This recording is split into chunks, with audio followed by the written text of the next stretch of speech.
और आनंद पहाड़ में पत्थर तोड़ने का काम करता था। ही मेहनत भरा काम था। पूरे दिन काम करता तो रात को थक कर घर पर वापस लौटता। लेकिन इतनी मेहनत करने के बाद भी अगर आनंद को गांव का कोई भी आदमी मदद के लिए बुलाता तो आनंद कभी भी नहीं करता था।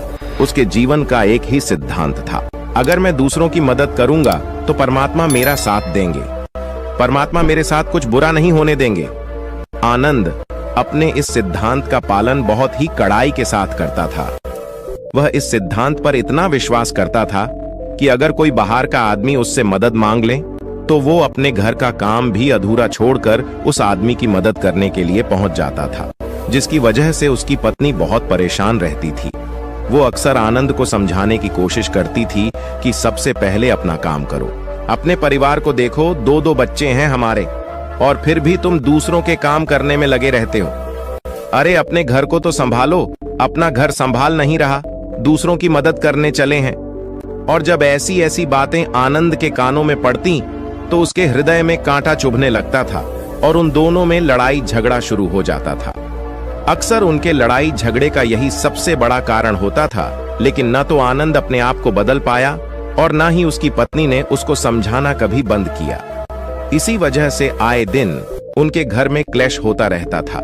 जहां तक उस गांव वालों की बात थी तो वो आनंद के स्वभाव को जानते थे और वो जानबूझकर जो काम आसान भी होता था, जो उनके सामर्थ्य में भी होता था, उस काम के लिए भी वो आनंद को बुलाते थे ताकि उन्हें कम मेहनत करनी पड़े। कहने का अर्थ ये है कि गांव वाले आनंद की इस शिष्टाचार का फायदा उठाते थे, लाभ उठाते थे और सब पीछे से उसका मजाक उड़ाते थे, उसे बेवकूफ कहते थे। ऐसे ही समय भी तरह और एक दिन आनंद की पत्नी बहुत ज्यादा बीमार पड़ गई। आनंद से जो कुछ भी सेवा हो सकती थी उसने वो सब अपनी पत्नी के लिए किया। उसने गांव के वैद्य को बुलाकर अपनी पत्नी की जांच करवाई, लेकिन ये रोग उस वैद्य की पकड़ के बाहर था। इसीलिए उस वैद्य ने कहा कि तुम अपनी पत्नी को नगर में जाकर किसी बड़े वैद्य को दिखाओ तो तुम्हारी पत्नी की जान बच सकती है। जल्द से जल्द नगर पहुंचने की व्यवस्था करो, नहीं तो तुम्हारी पत्नी के प्राण संकट में हो जाएंगे। ये सुनकर आनंद के पैरों तले जमीन फिसल गई। उसने ये नहीं सोचा था कि उसकी पत्नी के प्राण संकट में है। वो सोच रहा था कि कोई साधारण सा रोग होगा जिसका इलाज हो जाएगा। लेकिन जब उसने वैद्य की यही बात सुनी तो वो घबरा गया। अब पत्नी को नगर तक कैसे लेकर जाएं? क्योंकि उसके पास इतना धन नहीं था कि वो अपनी पत्नी के लिए एक घोड़ा गाड़ी करके उसमें अपनी पत्नी को लिटाकर नगर में ले जा सके। उसकी पत्नी की हालत बिल्कुल चलने की भी नहीं थी, इसलिए उसे नगर पहुंचाने के लिए किसी घोड़ा गाड़ी की जरूरत थी। संयोग से उसके पड़ोसी धनमू के पास एक घोड़ा गाड़ी थी। वो अक्सर व्यापार के लिए अपनी घोड़ा गाड़ी नगर में लेकर जाया करता था। इसीलिए आनंद के मन में विचार आया कि मैं धनमू की घोड़ा गाड़ी ले सकता हूँ। मैं धनमू की इतनी मदद करता हूँ, कभी उसके काम को नहीं टालता तो वो तो मेरे काम को कभी मना ही नहीं कर सकता। और यही सोचकर वो घोड़ा गाड़ी लेने के लिए धनमू के पास पहुंच जाता है। लेकिन धनमू बहुत ही चालाक इंसान था। वो बिना किराए के अपनी घोड़ा गाड़ी अपने सगे संबंधियों के लिए भी नहीं ले जाता था, तो आनंद की तो दूर की बात रही। जब आनंद ने उससे घोड़ा गाड़ी के बारे में पूछा तो उसने ये कहकर उसका ये काम टाल दिया कि मेरे घोड़े बहुत ज्यादा बीमार हैं, वो शायद बच भी मुश्किल से पाएंगे। 5 दिनों से वो कुछ नहीं खा रहे, तो ऐसे में बेचारा घोड़ा गाड़ी लेकर कहाँ नगर तक पहुंच पाएगा। हाँ, अगर तुम कुछ धन की व्यवस्था कर सकते हो तो मैं अपने एक मित्र की घोड़ा गाड़ी तुम्हारे लिए मंगवा सकता हूँ। ये सुनकर आनंद परेशान और चिंतित हो गया, क्योंकि उसके पास धन तो था ही नहीं। इसका मतलब उसकी पत्नी बड़े नगर में वैद्य के पास इलाज के लिए पहुंच ही नहीं पाएगी। उलझन भरे हुए विचार लिए हुए जब आनंद वापस आ रहा था तो उसने एक दिल दहलाने देने वाला दृश्य देखा। उसने देखा कि धनमू के घोड़े, जो धनमू के अनुसार बीमार थे और कुछ खा भी नहीं रहे थे, वहीं घोड़े गांव का ही एक युवक उसकी बाड़ से खोलकर बाहर ला रहा था और गाड़ी में उसको जोत रहा था। ये देखकर पहले तो आनंद को कुछ समझ में नहीं आया। उसके बाद जब आनंद ने उस युवक से पूछा तो उसने बताया कि धनमू ने ये घोड़ा गाड़ी उसे किराए पर दी है। यह सुनकर आनंद का दिल टूट गया। उसने कभी सपने में भी नहीं सोचा था कि उसका सबसे अच्छा मित्र धनमू उसके साथ ऐसा कर सकता है। हालांकि ये इस बात पर दुखी होने का वक्त नहीं था, इसीलिए आनंद वहां से जल्दी से लौट जाता है और गांव के ही एक सेठ के पास जाकर कुछ धन उधार लेकर धनमू को दे देता है। धनु अपने मित्र की घोड़ा गाड़ी मंगवा देता है, जिसके बाद वो अपनी पत्नी को वैद्य के पास नगर में ले जाता है। जब उसकी पत्नी का इलाज चल रहा था तो आनंद यही सोच रहा था कि एक वो दिन था जब धनमू की बेटी बीमार हो गई थी और धनमू यहाँ पर नहीं था, तो मैं पूरी रात वैद्य जी के पास उसके लिए बैठा रहा था, उसकी देखरेख की थी, उसकी सेवा की थी। इतने दिनों तक धनमू नहीं आया था, तब मैं ही उसके परिवार की देखरेख किया करता था। हाय, कैसा दुर्भाग्य है ये, जिसके लिए मैंने इतना कुछ किया। उसने एक घोड़ा गाड़ी देने से मुझे मना कर दिया, और वो भी तब जब मेरी पत्नी जिंदगी और मौत के साथ खेल रही थी। कुछ देर बाद वैद्य बाहर आकर आनंद को एक बहुत बुरी खबर देता है। वो आनंद को बताता है कि उसकी पत्नी को कर्क रोग हो चुका है और इसका कोई भी इलाज नहीं है। उसके पास कुछ समय ही शेष बचा है।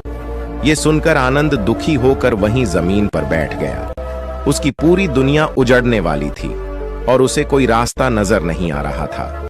कुछ समय बाद उसकी पत्नी चल बसी और अब दोनों बच्चों की जिम्मेदारी उसके कंधों पर आ गई थी। लेकिन यहाँ पर आनंद के सारे सिद्धांत टूट चुके थे, उसके सारे भ्रम खत्म हो चुके थे।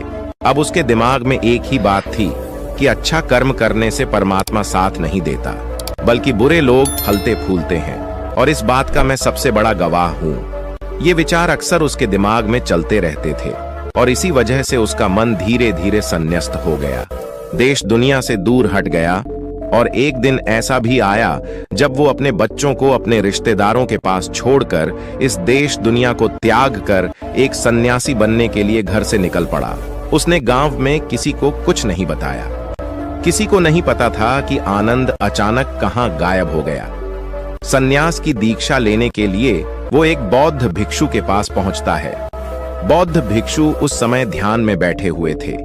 ध्यान से बाहर आने के बाद वो बड़े ध्यान से आनंद के चेहरे को देखते हैं और उससे सन्यासी बनने का कारण पूछते हैं। इस पर आनंद उन्हें अपनी पूरी आपबीती सुना देता है और कहता है कि हे महात्मा, इस दुनिया से मुझे कुछ भी हासिल नहीं हुआ। मेरा मन इस दुनिया से विरक्त हो चुका है। जब अपने दोस्तों ने ही मेरा साथ नहीं दिया तो इस दुनिया में रहने का क्या मतलब, और इसी वजह से मैं सन्यासी बनना चाहता हूं। ये सुनने के बाद बौद्ध भिक्षु ने उपदेश देना शुरू किया। उन्होंने कहा कि याद रखना बेटा, जीवन से विरक्त होकर सन्यासी बनना तुम्हें परम सुख तक कभी नहीं पहुंचा सकता, परमानंद तक कभी नहीं पहुंचा सकता। तुम दुनिया से अपने मन पर एक बोझ लेकर विरक्त हुए हो। तुम दुनिया से परमात्मा की खोज करने के लिए विरक्त नहीं हुए हो। इस भ्रम में कभी मत रहना। तुम संसार से विरक्त हुए हो क्योंकि संसार ने तुम्हें धोखा दिया, ऐसा तुम्हें लगता है। इसीलिए तुम परमात्मा पे कभी विश्वास नहीं कर पाओगे और ना ही उन पर अपनी पूर्ण आस्था बना पाओगे। इसीलिए सन्यासी होने का भी तुम पूरा लाभ कभी नहीं उठा पाओगे।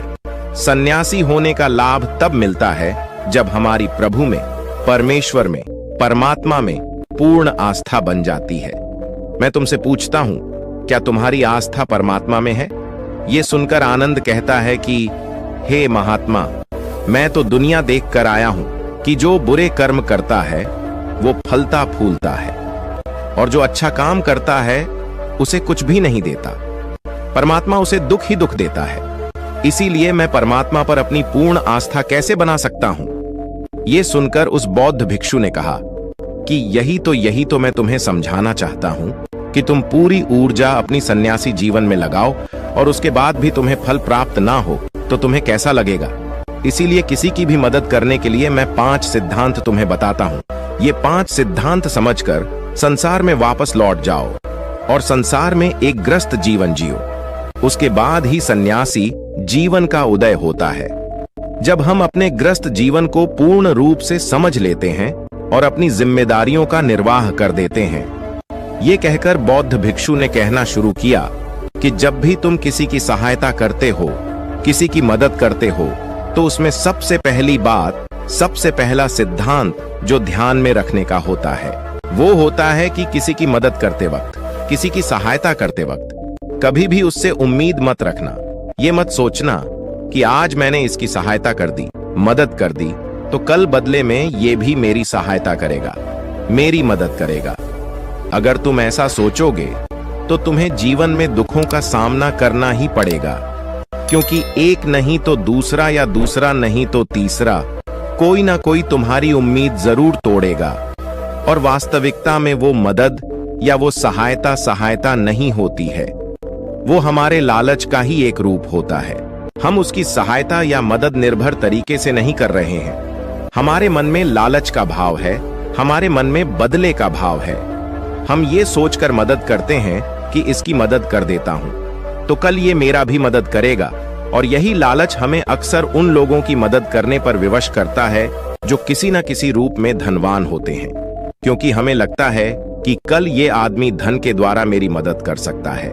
और इसीलिए जिस इंसान को वास्तविकता में मदद की आवश्यकता है, हो सकता है वो गरीब हो, लेकिन हमारा मन अपने लालच के वशीभूत होकर उसकी मदद कभी नहीं करेगा। इसीलिए किसी की मदद और किसी की सहायता करने के अपने विचार को विस्तार दो। केवल एक प्रकार के वर्ग के लिए अपनी सहायता या अपनी मदद पेश मत करना, उन सबके लिए समान होनी चाहिए। जरा सोचो, एक तरफ तुम्हारा मित्र हो जिसके पास धन है, संपदा है, और दूसरी तरह कोई गरीब औरत हो जो भूखी बैठी हुई है। तुम्हारा दोस्त तुमसे कहता है कि यार आज तो खाने के लिए अच्छे अच्छे पकवान मंगवा लो बाजार से, और दूसरी तरफ वो औरत तुमसे 2 सूखी रोटी मांग रही है, तो तुम किसकी मदद करोगे? कौन मदद का हकदार सबसे पहले है? सबसे पहले हमारा कर्तव्य बनता है कि उस औरत की भूख मिटाए, लेकिन अक्सर इंसान ऐसे नहीं सोचता। वो अपने दोस्त को तो खिला देगा, उसको तो बाजार से बहुत महंगी वस्तु मांगा के दे देगा, लेकिन किसी गरीब को उसकी भूख मिटाने के लिए पैसा या धन नहीं देगा। दूसरी बात जो ख्याल में रखने की है वो ये कि सहायता करते वक्त हमारा लालच कभी भी उसके साथ नहीं जुड़ना चाहिए। अक्सर हम जब किसी की मदद करते हैं तो हमारा लालच और हमारा स्वार्थ ही उसके साथ जुड़ा होता है, और हम अपनी भविष्य की योजना तैयार करके उस आदमी की मदद करते हैं। हम ये सोचते हैं कि अगर मैं इसका ये काम करूंगा तो भविष्य में ये आदमी मेरा वो काम पूरा कर देगा, और वो सहायता, वो मदद बिल्कुल भी परमात्मा के द्वार को नहीं खटखटाती, क्योंकि वो लालच है। जाहिर है आप अपने आप को धोखा देने के लिए अपने लालच को एक सहायता, एक मदद का रूप दे रहे हैं। तीसरी बात जो ख्याल रखने की है वो ये कि अपने सामर्थ्य के हिसाब से दूसरे की मदद करो। कभी भी एक ग्रस्त आदमी को किसी की इतनी सहायता नहीं करनी चाहिए जिससे कि उसका परिवार और उसके बच्चे कष्ट में जीवन बिताएं। सबसे पहला फर्ज हमारा होता है अपने परिवार को सुखी रखना, उनकी जरूरतें पूरी करना, और उसके बाद दूसरों की मदद करना आता है। लेकिन कुछ लोग दूसरों की मदद पहले करते हैं और अपने परिवार को तवज्जो कम देते हैं, जिससे कि परिवार में लड़ाई झगड़े आए दिन पनपते रहते हैं, और ये सब हम समाज में देखते रहते हैं अपने आसपास। अगली बार जो ख्याल में रखने की होती है वो ये कि अपना कर्म, अपनी जिम्मेदारियां पहले निभानी होती है। हम अपना कर्म, अपना काम छोड़कर पहले दूसरों की मदद करने के लिए चले जाते हैं, और जब दूसरा बदले में हमारी मदद नहीं करता तो हमारा दिल दुखी हो जाता है। हम सोचते हैं कि मैंने तो अपना काम छोड़कर उस आदमी की मदद की थी और वो आदमी मेरी मदद ही नहीं कर रहा है। इसीलिए अपना कर्म सर्वोपरि, अपना कर्म सबसे ऊपर, क्योंकि वही काम करने के लिए इस दुनिया में हमारा जन्म हुआ है। और सबसे आखिर में जो बात समझने की है वो ये कि परमात्मा की मर्जी से ही सब कुछ होता है। हमारा कर्तव्य है अपने कर्म को करते जाना। करनी धरनी तो ऊपर वाले के हाथ में है, इसीलिए जो कुछ भी होता है सब ऊपर वाले पे छोड़ दो। अगर तुम्हें कोई धोखा भी देता है तो ये समझ के चलो कि वो सब ऊपर वाले की करनी होती है। आप ये मान के चलो कि मैं करता नहीं हूं, मैं तो एक माध्यम हूं, करवाने वाला तो वो है, उसके सामने किसकी मर्जी चली। जब ये आस्था, ये विश्वास हमारे मन में पनपने लगता है तो हमारी सारी शिकायतें दूर हो जाती हैं, क्योंकि इस दुनिया में जो भी होता है अच्छे के लिए होता है। जो भी हो रहा है अच्छे के लिए हो रहा है, और जो भी होगा अच्छा ही होगा। चाहे हमारी बुद्धि आज वर्तमान में इस सिद्धांत को ना समझ पाए, लेकिन जीवन में कभी ना कभी किसी ना किसी मोड़ पर आपको जरूर ये एहसास होगा कि जो हुआ था वो अच्छे के लिए ही हुआ था। इसीलिए सारी शिकायतें दूर कर दो और बस अपना कर्म करते जाओ। अपने ग्रस्त जीवन को पूर्ण रूप से झीलो और उसके बाद ही सन्यासी जीवन की नींव होती है। इसके बाद बौद्ध भिक्षु ने आनंद को कहा कि वापस अपने गांव लौट जाओ, अपनी बेटियों को वापस लेकर आओ, उन्हें पालो पोसो, अपने बच्चों को वापस लेकर आओ, दूसरी शादी कर लो, लेकिन बच्चों का पालन पोषण अच्छे तरीके से करो। ये सुनकर आनंद अपने बच्चों के साथ अपने गांव में वापस लौट आता है। गांव में किसी को खबर नहीं थी कि आनंद कहां पर गया हुआ था और वो क्या ज्ञान लेकर वापस लौटा है। लेकिन अगले दिन सुबह सुबह गांव वालों ने आनंद के चेहरे पर एक अलग ही चमक, एक अलग ही आभा पाई। भगवान शिव कहते हैं, अगर अकेलापन है तो उसे एक वरदान समझो, क्योंकि परमात्मा ने तुम्हें खुद में सुधार लाने का थोड़ा अधिक समय दे दिया। अब मैं जो कहानी सुनाने जा रहा हूं, आखिरी तक जरूर सुने। किसी गांव में एक बहुत ही ज्ञानी पंडित रहता था। एक दिन वह अपने बचपन के दोस्त से मिलने के लिए दूसरे गांव में जा रहा था। उसका वह दोस्त बचपन से ही गूंगा और एक पैर से अपाहिज था। उस पंडित के गांव से उसके दोस्त का घर काफी दूर था। वहां जाने के लिए बीच बीच में कई सारे छोटे छोटे गांव पड़ते थे। पंडित रास्ते में अपनी धुन में चला जा रहा था। चलते चलते उसकी मुलाकात एक व्यक्ति से होती है। वह भी पंडित के साथ चलने लगता है।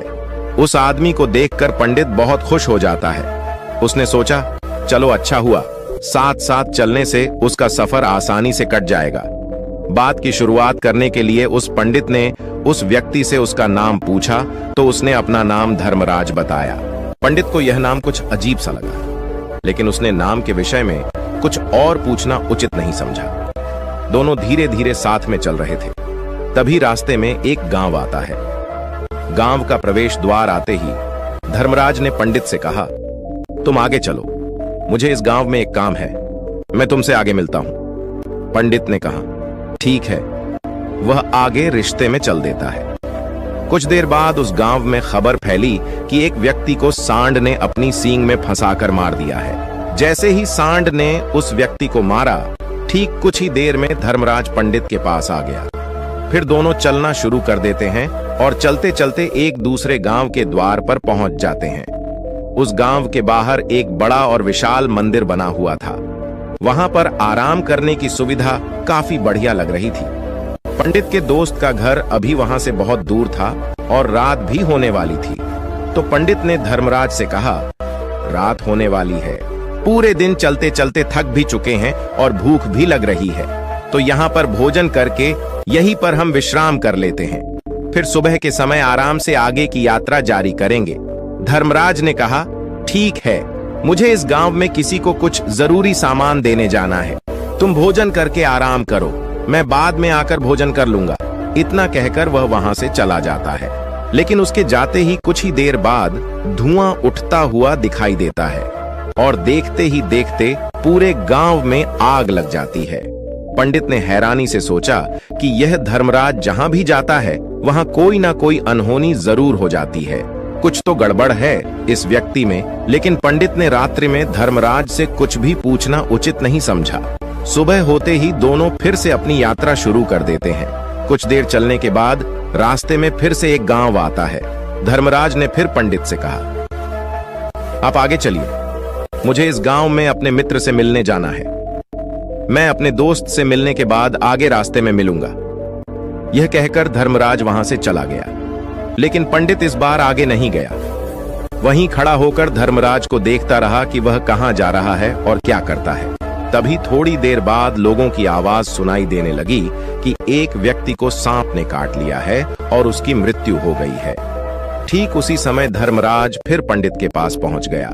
लेकिन इस बार पंडित से रहा नहीं गया और उसने धर्मराज से पूछ ही लिया कि तुम जिस भी गांव में जाते हो वहां कोई ना कोई अनहोनी जरूर हो जाती है, क्या तुम मुझे बता सकते हो ये ऐसा क्यों हो रहा है? धर्मराज ने कहा, पंडित जी, आप तो मुझे बहुत ज्ञानी मालूम पड़े थे, इसीलिए मैं आपके साथ चलने लगा था, क्योंकि ज्ञानियों का साथ बहुत अच्छा होता है, परंतु आप अभी तक समझ नहीं पाए कि मैं कौन हूं। पंडित ने कहा, मैं समझ गया हूं, लेकिन मुझे कुछ शंका है। अगर आप ही अपना उपयुक्त परिचय दे दें तो मेरे लिए आसानी होगी। तब धर्मराज ने जवाब दिया कि मैं यमदूत हूँ और यमराज की आज्ञा से उन लोगों के प्राण हरण करता हूँ जिनकी उम्र पूरी हो चुकी है। हालांकि पंडित को पहले से ही इस बात की आशंका थी, फिर भी धर्मराज के मुंह से ये बातें सुनकर वह घबरा गया। लेकिन वह हिम्मत करके पूछता है कि अगर तुम सच में यमदूत हो तो मुझे बताओ, अगले मृत्यु किसकी है? धर्मराज ने जवाब दिया, अगली मृत्यु तुम्हारे उसी मित्र की है जिससे तुम मिलने जा रहे हो, और उसकी मृत्यु का कारण भी तुम ही बनोगे। ये बात सुनकर पंडित सहम गया और सोच में पड़ गया कि अगर सच में यह धर्मराज यमदूत हुआ तो उसकी बात भी सच होगी और उसके कारण मेरे बचपन के सबसे अच्छे मित्र की मृत्यु हो जाएगी, तो सबसे अच्छा तो यही होगा कि मैं अपने मित्र से मिलने ही ना जाऊं। कम से कम मैं उसकी मृत्यु का कारण तो नहीं बनूंगा। धर्मराज ने मुस्कुराते हुए कहा, तुम जो सोच रहे हो वो सब मुझे पता है, मगर तुम्हारे अपने मित्र से मिलने ना जाने से नियति नहीं बदल जाएगी। तुम्हारे मित्र की मृत्यु तो निश्चित है और वह अगले कुछ ही पलों में घटित होने वाली है। महाकाल के मुंह से ऐसी बातें सुनकर पंडित को झटका लगा, क्योंकि महाकाल ने पंडित के मन की बातें पढ़ ली थीं, जो कि एक सामान्य व्यक्ति के लिए संभव नहीं है। अब पंडित को विश्वास हो गया कि यह धर्मराज सचमुच में यमदूत ही है। जब पंडित को यह पूर्ण विश्वास हो गया कि धर्मराज जी यमदूत हैं, तो वह घबरा गया। वह अपने मित्र की मृत्यु का कारण नहीं बनना चाहता था, इसलिए वह पलटकर अपने गांव की तरफ वापस जाने लगा। लेकिन जैसे ही पंडित वापस जाने के लिए मुड़ा, उसने देखा कि उसका मित्र तेजी से उसकी तरफ चला आ रहा है, जो कि पंडित को देखकर अत्यंत प्रसन्न दिखाई पड़ रहा था। अपने मित्र के आने की गति को देखकर पंडित को ऐसा लगा कि जैसे उसका मित्र काफी देर से उसका ही पीछा कर रहा है। लेकिन वह बचपन से ही गूंगा था और एक पैर से लंगड़ा भी था, इसलिए ना तो वह पंडित को आवाज देकर रोक पाया था और ना ही उस तक पहुंच पा रहा था। लेकिन जैसे ही वह पंडित के पास पहुंचा, अचानक ही जमीन पर गिर पड़ा और उसकी मृत्यु हो गई। पंडित हक्का बक्का होकर धर्मराज की ओर देखने लगा, जैसे कि वह पूछना चाह रहा हो कि आखिर क्या हुआ। धर्मराज पंडित के मन में उठ रहे प्रश्नों को समझ गया और बोला, तुम्हारे मित्र ने पिछले गांव में ही तुम्हें देख लिया था और मैं वहीं से ही तुम्हारा पीछा कर रहा था, लेकिन गूंगा और लंगड़ा होने की वजह से वह तुम तक नहीं पहुंच पाया। उसने अपनी पूरी ताकत लगाकर तुम तक पहुंचने का प्रयास किया, लेकिन बुढ़ापे में बचपन जैसी ताकत नहीं होती, इसलिए हार्ट अटैक होने के कारण उसकी मृत्यु हो गई, क्योंकि वह तुमसे मिलने के लिए अपनी सीमाओं को तोड़कर तुम्हारे पीछे भाग रहा था। इसलिए अपने मित्र की मृत्यु का कारण भी तुम ही कहलाओगे। अब पंडित को पूर्णतः यह विश्वास हो गया था कि धर्मराज एक यमदूत है और उसका कार्य जीवों के प्राण हरना है। लेकिन पंडित एक ज्ञानी व्यक्ति था। वह यह भी जानता था कि मृत्यु पर किसी का वश नहीं है, सबको एक ना एक दिन मरना ही है। यही सोचकर उसने अपने आप को संभाल लिया। लेकिन अचानक ही पंडित के मन में अपनी मृत्यु के बारे में जानने की इच्छा हुई। इसलिए उसने धर्मराज से पूछा कि जब मृत्यु मेरे दोस्त की होनी थी तो तुम शुरू से ही मेरे साथ क्यों चल रहे थे? यह प्रश्न सुनकर धर्मराज जोर से हंसा और बोला, मैं तो हर पल हर क्षण सभी के साथ चलता हूं, किंतु लोग पहचान नहीं पाते, क्योंकि लोगों के पास अपनी समस्याओं के अलावा किसी और व्यक्ति, वस्तु या घटना के बारे में सोचने, समझने या उसे देखने का समय ही नहीं होता। पंडित ने कहा, तो क्या तुम ये बता सकते हो कि मेरी मृत्यु कब, कहां और कैसे होगी?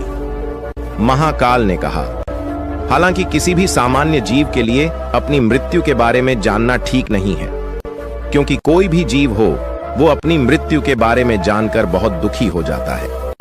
हालांकि तुम ज्ञानी व्यक्ति मालूम पड़ते हो और तुमने जिस तरीके से अपने मित्र की मृत्यु को सहन कर लिया है, उसे देखकर लगता है कि तुम अपनी मृत्यु के बारे में जानकर भी दुखी नहीं होंगे। तो तुम्हारी मृत्यु आज से ठीक 6 महीने बाद आज ही के दिन किसी दूसरे राज्य में फांसी लगने से होगी। और सबसे हैरानी की बात तो ये होगी कि तुम स्वयं ही खुशी से उस फांसी को स्वीकार कर लोगे। इतना कहकर धर्मराज वहां से चला गया, क्योंकि अब धर्मराज के पास पंडित के साथ चलते रहने का कोई कारण न था। इसके बाद पंडित ने अपने मित्र के शरीर का अंतिम संस्कार किया और यथाशक्ति उसके क्रियाकर्म करके अपने गांव वापस आ गया। लेकिन कोई व्यक्ति कितना भी ज्ञानी क्यों ना हो, अपनी मृत्यु के बारे में जानकर दुखी तो होता ही है और मृत्यु से बचने का कोई ना कोई उपाय भी खोजता है, तो पंडित ने भी वही किया। क्योंकि पंडित विद्वान था, इसलिए उसकी पहचान उस राज्य के राजा तक थी।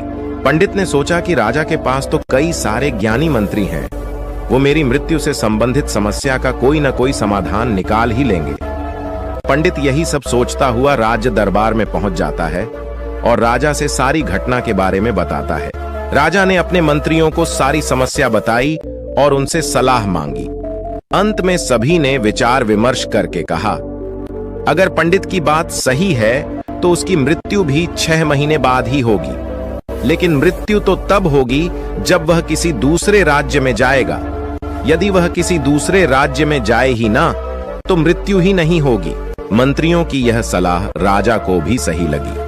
इसके बाद पंडित के रहने की सारी व्यवस्था महल में ही कर दी गई और राजा के आदेश के बिना उस पंडित से किसी को भी नहीं मिलने दिया जाता था। लेकिन पंडित कहीं भी आ जा सकता था, ताकि पंडित को ये ना लगे कि वो राजा की कैद में है। परंतु पंडित डर के मारे स्वयं ही कहीं आता जाता नहीं था। धीरे धीरे महीने गुजरे गए और पंडित की मृत्यु का समय नजदीक आने लगा और अंततः वह भी दिन आ गया जिस दिन पंडित की मृत्यु होनी थी। तो जिस दिन पंडित की मृत्यु होनी थी, उसकी एक रात पहले पंडित डर के मारे जल्दी ही सो गया, ताकि जल्दी से वह रात बीत जाए और अगला दिन आ जाए, ताकि मृत्यु टल सके।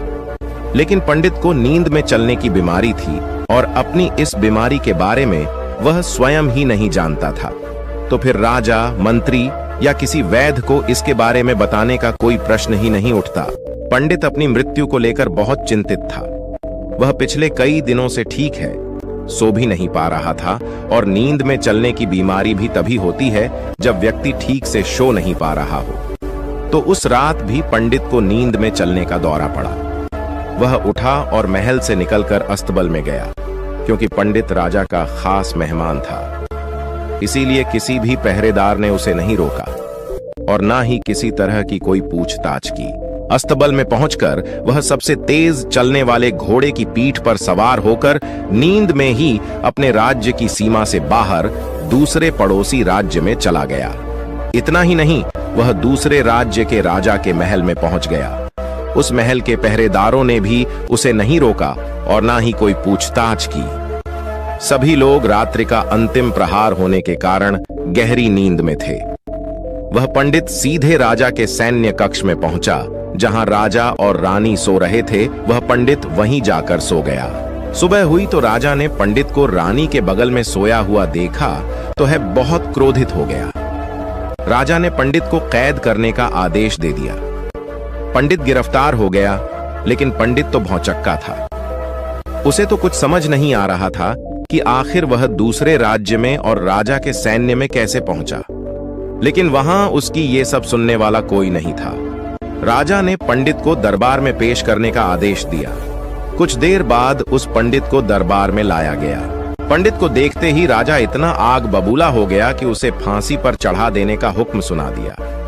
फांसी की सजा सुनकर पंडित कांप गया, लेकिन फिर भी थोड़ी सी हिम्मत जुटाकर राजा से बोला, महाराज, मैं नहीं जानता कि मैं राजमहल तक कैसे पहुंचा। मैं यह भी नहीं जानता हूं कि आपके सैन्य कक्ष तक मैं कैसे आया और आपके महल के किसी पहरेदार या सैनिक ने मुझे रोका क्यों नहीं। लेकिन मैं इतना जरूर जानता हूं कि आज मेरी मृत्यु होनी थी और वो होनी भी जा रही है। राजा को यह बात थोड़ी अजीब लगी। उसने पंडित से पूछा, तुम्हें कैसे पता कि आज तुम्हारी मृत्यु होनी है? राजा के इस प्रश्न के जवाब में पंडित ने पिछले 6 महीने का सारा वाकया राजा को सुना दिया और बोला, महाराज, मेरा क्या किसी भी सामान्य व्यक्ति में इतना साहस नहीं कि वह राजा के सैन्य कक्ष में राजा की उपस्थिति में रानी के साथ सो जाए।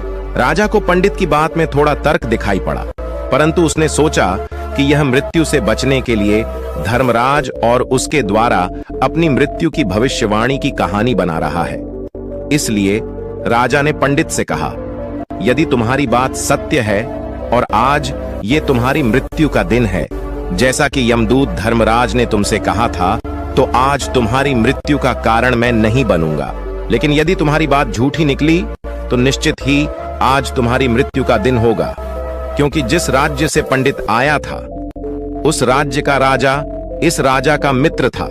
इसलिए इस राजा ने तुरंत अपने कुछ सैनिकों को पड़ोसी राजा के पास भेजकर पंडित की बात की, सत्यता का प्रमाण मांगा।